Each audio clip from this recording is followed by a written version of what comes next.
this report. It may be a little longer than I think, but I'm gonna try to get it in 4 minutes. So basically, in 1 minute before on the World Baseball Classic, everybody got beat down by USA except for Italy. Yeah. But it wasn't the real USA that they faced off against. No, it wasn't. And also, it's noted that the amount of runs being scored was the determiner. If I think it was if Mexico won 3 or more runs, they would have advanced instead of Italy. I mean, instead of America. But they would have had to win by 3 or more. If Italy won by 5 or more, America advanced, which is what happened. Yep. Italy took care of business. We didn't get a chance to put ours on it. Honestly, the tournament's been interesting, but after watching Czechia and Australia get beat down by just about everybody, got a little tired of watching. America was stopping everybody too. So these games there were only a handful of close games. There were a couple walk-offs in one day. The Netherlands came up with one of those. I believe Puerto Rico, not Netherlands. Puerto Rico walked off. And what the other one was? Actually, I think it might have been the Netherlands for that. No, Dominican Republic walked off. That's what it was. So there were 2 walk-offs in one day, and after that, it wasn't really that interesting, other than USA losing to Italy. But, I'll say this. The games that were close were really, really close, and they were really between mostly Latin American teams, honestly. But also, the subject for this week, college baseball. Streaks end in South Carolina. Right? UNC. We're going to talk about them. We're going to talk about struggling super teams. And we're going to talk about swept by by someone from another state. Almost. No, it's the wording. Almost. This Forest 15-game win streak ended Tuesday. It was a really long winning streak, Birdman. I mean, you can't be mad about that. No. I told you we was going to lose to South Carolina. You did predict it, Y'all went for Coastal Carolina, Birdman. Coastal They're Carolina. A little bit better. Excuse me. They're a little bit better. The Gamecocks, they're kind of hovering around 500, but we'll get to them another week. They ended to Coastal on Tuesday. The comeback Chanticleers, they replicated their comeback walk-off win from Friday with 2 innings earlier than the walk-off, 3. They came back in the 6th inning in this game, and they beat Wake 10-4. They were trailing 4-2 at one point, and I was texting Birdman at work like, looks like y'all gonna pull this one out, and then it was like, oh. Never mind. Said never mind.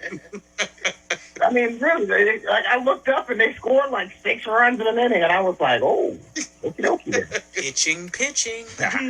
Well, college baseball is all about pitching, but offense can pick you up sometimes, and I'll get to a team that's doing that in a little bit. But swept by almost someone from another state. North Carolina got smoked on Saturday. There's no way around it. We got smoked in both sports. Come on, baseball. Come on, bro.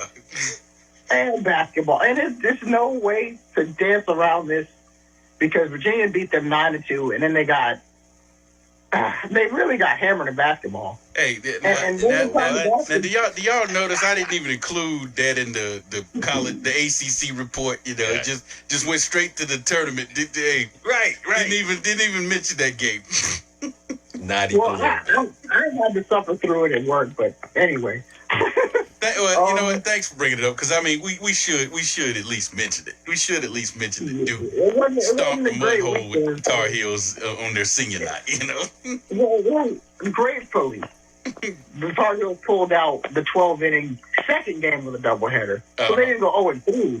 They didn't go 0-3, but it took them 12 innings. So almost got swept by Virginia. It was pretty ugly. They won 8-7, and conference play has sort of revealed some issues for the Tar Heels, but they're still winning during the midweek. And at least they're not losing to bad teams like the team I'm about to talk about right here. Okay. Struggling super teams, okay? LSU beat Creighton 8-4 yesterday. When I tell y'all they made it the most dramatic game possible against Creighton, Creighton is not known for baseball, guys. They're known for basketball. Barely and known that game for and that game was 8-6. Well, not 8-6, but it was a 2-run game late, 6-4. Mm-hmm. And then LSU just scored a couple runs, make it look worse than it really was. Mm-hmm. They ended their stinky play as of late. They got shellacked in 2 or 3 at home by Sacramento State, y'all. How could you come from the West Coast to the Bayou and just run all over them like that? Yeah. Hey. And they'd already lost to unranked McNeese State at home. They'd already done that during the midweek. And they lost to Northeastern, which was the real stunner. Real stunner. Yeah. They had 2 wins when they went down there and won. And somehow LSU is 13-5. But to me, it's not the amount of losses as much as who they're losing to. I mean, that's going to hurt the RPI, you would think, in the grand scheme of things. And if this is how they're going to play in conference play, they could barely eke in the tournament this year. I mean, they did win the Natty. I mean, I don't know if the national championship hangover is a real thing, but yeah, might be, looks man. like it is. Well, I mean, they went to 2 out of 3. We always forget Paul Skeens was in 1 too. Yeah. So, Tigers open SEC play against Vanderbilt. Both teams have some resume work to do. Shout out to Oklahoma State, them Cowboys. How about them Cowboys? Oh no! There we go. No. That does not apply. Jimmy Johnson gonna sue you. Jimmy Johnson gonna sue you. Through and through. Hey, I had to pull it out for some Cowboys because the Dallas ones ain't gonna do it. So 11-4 Oklahoma State is. They've continued to play really well since that series against Grand Canyon, and they went almost unbeaten on this last homestand, ending with a walk-off win, which was very exciting against Dallas Baptist. A really long home run to right field to walk off DBU, and they were trailing most of that game. Oklahoma State's pitching hasn't quite come along as far as I thought it would, but at least their bullpen's doing decent. And their starting pitching is getting picked up by the offense. So, looks like the Cowboys and the Chanticleers, 2 teams that season it, looks like those teams are going to be in the mix heading down the stretch for college baseball. And America did it then by the skin of their chin. All right, man. At least we can't be upset. They almost came back against Italy, too. Almost won that game. Yeah. What's that?